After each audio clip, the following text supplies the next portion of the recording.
Hello dear students, you are most welcome to our online study channel English with Naren sir. Dear students, today we are going to study chapter number 4 from our English textbook Moments, and the title of the chapter is In the Kingdom of Fools. तो आइए chapter की शुरुआत करते हैं। Chapter का नाम है in the kingdom of फूल्स, यानी मूर्खों के राज्य में। किंगडम का मतलब होता है राज्य। सबसे पहले कहानी के बारे में थोड़ा सा इंट्रोडक्शन दिया गया है, इसको हम पढ़ लेते हैं। It is believed that fools are so dangerous that only very wise people can manage them. It is believed, believed का मतलब ऐसा विश्वास किया जाता है, ऐसा माना जाता है। दैट का मतलब कि फूल्स आर सो डेंजरस, सो यानी इतने ज़्यादा, डेंजरस यानी खतरनाक, कि मूर्ख इतने ज़्यादा खतरनाक होते हैं। That only very wise people, कि उनको बहुत ज़्यादा बुद्धिमान लोग ही कैन मैनेज देम, उनको मैनेज कर सकते हैं। Who are the fools in this story, इस स्टोरी में मूर्ख कौन हैं। वाट हैपन्स टू देम, और उनके साथ क्या घटता है या उनके साथ क्या घटना घटती है। तो आइए पढ़ते हैं चैप्टर को। In the kingdom of fools both the king and the minister were idiots. मूर्खों के राज्य में बोथ द किंग यानी कि बोथ यानी दोनों, किंग एंड द मिनिस्टर राजा और मंत्री, वर इडियट्स, इडियट्स यानी बेवकूफ़, फूल, दोनों के दोनों फूल थे, मूर्ख थे। They didn't want to run things like other kings, वे दूसरे राजाओं की तरह चीज़ों को नहीं चलाना चाहते थे। सो इसलिए they decided to change night into day and day into night, इसलिए उन्होंने डिसाइड कर लिया टू चेंज यानी बदलने का, नाइट इनटू डे यानी रात को दिन में, एंड डे इनटू नाइट और दिन को रात में। यानी मूर्ख राजा और मंत्री ने ये डिसाइड कर लिया कि हम लोग दिन में तो सोएंगे, रात को हम लोग जागेंगे, यानी दिन का काम रात में करेंगे, रात का काम दिन में करेंगे। They ordered that everyone should be awake at night, उन्होंने ऑर्डर दे दिया कि प्रत्येक व्यक्ति रात को जागेगा, अवेक यानी जागना। टिल देयर फील्ड्स, उनके खेतों को जोतेगा, एंड रन देयर बिजनेस, और अपने जो भी बिजनेस अर्थात जो भी उनका व्यवसाय है, जो भी उनका कर्म है वो करेंगे। ओनली आफ्टर डार्क, केवल अंधेरा होने के बाद। And go to bed as soon as the sun came up, और जैसे ही सूर्योदय हो जाएगा सब लोग तुरंत सोने के लिए चले जाएंगे, अर्थात दिन में सोएंगे। Anyone who disobeyed would be punished with death, और जो कोई उनके इस आदेश की अवहेलना करेगा उसको मृत्युदंड दिया जाएगा। The people did as they were told, लोगों ने वैसा ही किया जैसा कि उनको बताया गया था। फॉर फियर ऑफ डेथ, मृत्यु के डर के कारण। The king and the minister were dilated, dilated का मतलब होता है हैप्पी, प्रसन्न, खुश। राजा और उसका मंत्री बड़े प्रसन्न थे। At the success of their project, उनका जो प्रोजेक्ट था उसकी सफलता के ऊपर राजा और मंत्री दोनों बड़े प्रसन्न थे। One day A Guru and his disciple arrived in the city, एक दिन एक गुरु और उसका डिसाइपल, डिसाइपल का मतलब होता है शिष्य, गुरु और उसका एक चेला उस शहर के अंदर पहुँचे। It was a beautiful city, ये एक बड़ा सुंदर शहर था। It was broad day light, और बिल्कुल एकदम दिन की चमकदार रोशनी फैली हुई थी। But there was no one about, लेकिन कोई भी बाहर नज़र नहीं आ रहा था। Everyone was asleep, प्रत्येक व्यक्ति सोया हुआ था। नोट ए माउस स्टेरिंग, यहाँ तक कि एक चूहा भी वहाँ पे, स्टेरिंग का मतलब होता है हिलना या डोलना, यानी कि वहाँ पे एक चूहा भी डोलता हुआ नज़र नहीं आ रहा था। Even the cattle had been taught to sleep by day, यहाँ तक कि जो कैटल थे, कैटल यानी मवेशी, यानी जो अपने गाय भैंस कुत्ता बिल्ली जो भी पालतू जानवर होते हैं वो सब के सब उन्होंने भी सीख लिया था दिन में सोना, यानी उनको भी आदत पड़ चुकी थी दिन में सोने की। The two strangers were amazed by what they सा अराउंड देम। टू स्ट्रेंजर्स, दोनों अजनबी, स्ट्रेंजर्स यानी अजनबी, दोनों अजनबी। अब दोनों अजनबी कौन है? गुरु और चेला। दोनों अजनबी वर अमेज्ड, अमेज्ड का मतलब होता है सरप्राइज्ड, आश्चर्यचकित। यहाँ मैं डियर स्टूडेंट्स आप लोगों को कहना चाहूँगा, अपने साथ आप एक नोटबुक ले लीजिएगा और एक पेन अथवा पेंसिल ले लीजिएगा, ताकि जो डिफ़िकल्ट वर्ड्स हैं उनको आप साथ के साथ ही नोट करते चलें। तो इससे क्या होगा, आपको चैप्टर अच्छे से समझ में आएगा। ओके, आइए कंटिन्यू करते हैं। The two strangers were amazed, दोनों के दोनों जो स्ट्रेंजर्स थे वो बड़े अमेज्ड थे, सरप्राइज थे, बाय व्हाट दे सा अराउंड देम, जो चीज़ें उन्होंने अपने चारों ओर देखी उनको देखकर आश्चर्यचकित हो गए। And wandered around town till evening. Wander, wander का मतलब होता है to move without any aim, बिना किसी लक्ष्य के घूमना, इधर उधर भटकना, निरुद्देश्य, बिना किसी उद्देश्य के इधर उधर भटकना। तो वो बेचारे भटकते रहे अराउंड टाउन, कस्बे के चारों ओर, टिल इवनिंग यानी कस्बे में घूमते रहे शाम तक। When suddenly the whole town woke up, तब अचानक, सडनली का मतलब होता है अचानक, the whole town woke up, पूरा जो कस्बा है वो जाग गया। And went about it's Knightley business, और उनके जो रात्रिकालीन जो कार्य थे उनको वो करने के लिए चल पड़े, यानी काम में वो लग गए। The two man were hungry, दोनों आदमी यानी गुरु और चेला वर हंग्री, भूखे थे। Now that the shops were open, अब जो दुकानें थी वो खुल चुकी थी। They went to buy some groceries, groceries का मतलब होता है परचूनी का सामान, तो उन्होंने कुछ परचूनी का सामान खरीदने की सोची और आगे बढ़े। टू देयर एस्टोनिशमेंट, यानी उनको बड़ा आश्चर्य हुआ, एस्टोनिशमेंट का मतलब होता है सरप्राइज, उनको बड़ा आश्चर्य हुआ। They found that everything cost the same single duddu, प्रत्येक चीज़ की एक ही कीमत थी, सेम कीमत थी, यानी समान कीमत थी, और वो क्या थी? ए सिंगल डूडू, एक duddu. Whether they bought a measure of rice और ए बंच ऑफ बनानाज, चाहे वो चावल की कुछ मात्रा खरीदे, चाहे वो केले का गुच्छा खरीदे, उनकी एक ही कीमत थी और वो थी एक डूडू।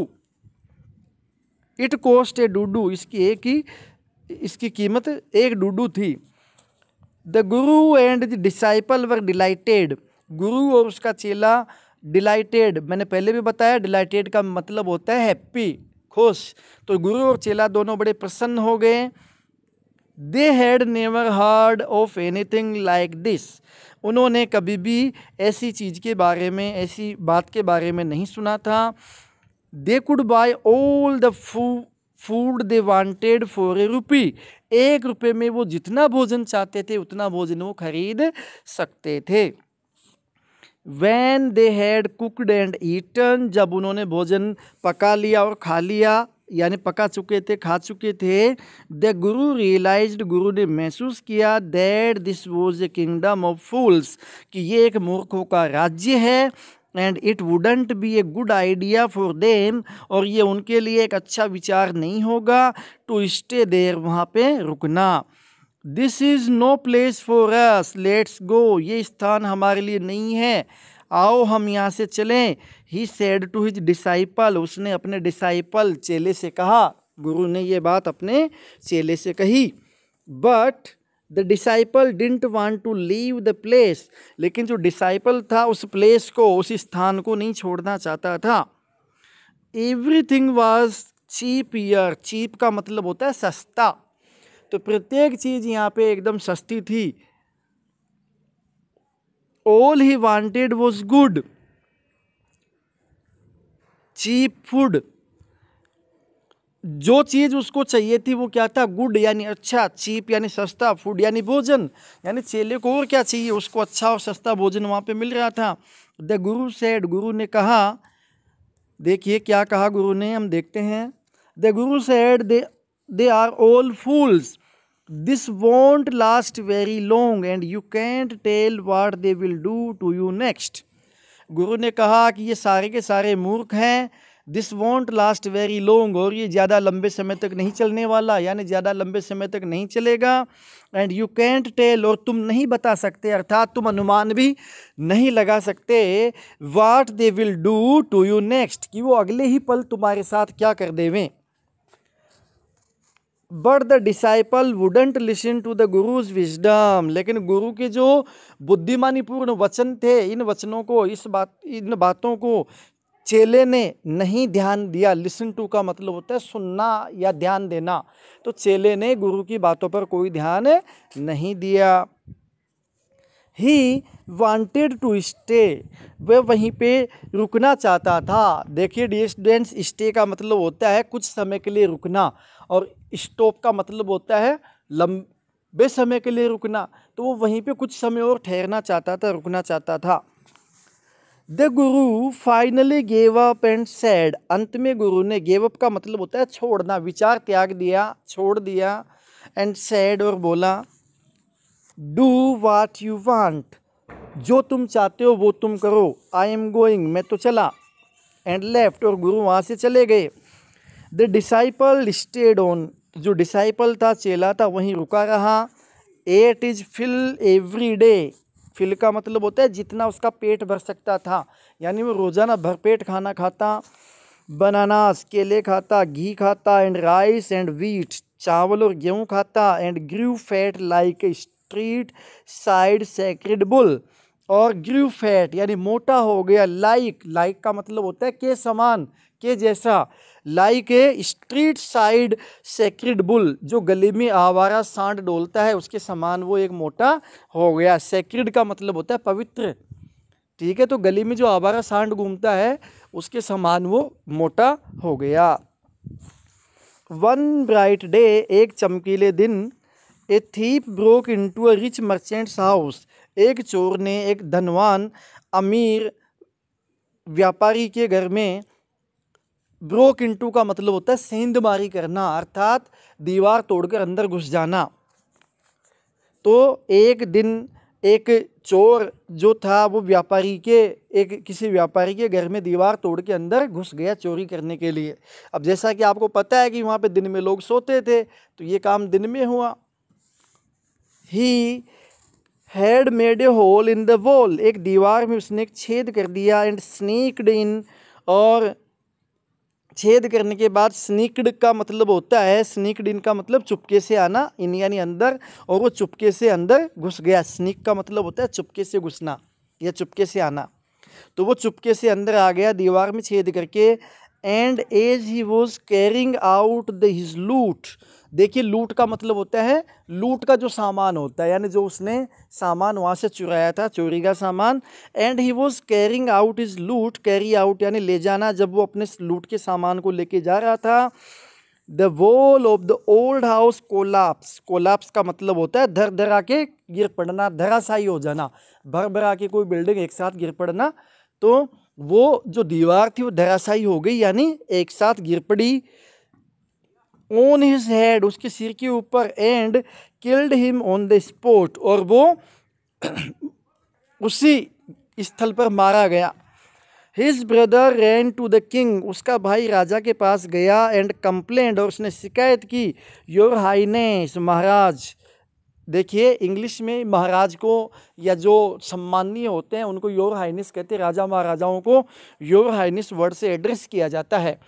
तो your Highness Maharaj, when my brother was pursuing his ancient trade, जब मेरा भाई, परस्यू का मतलब होता है फॉलो यानी करना, तो जब मेरा भाई अपना जो एंशिएंट यानी कि प्राचीन, ट्रेड यानी व्यापार, अब देख लीजिए कितना व्यंग्यात्मक है, प्राचीन व्यापार, प्राचीन धंधा, कौन सा धंधा, चोरी का धंधा, ये स्पष्ट नहीं करा कि वो चोर था, ठीक है।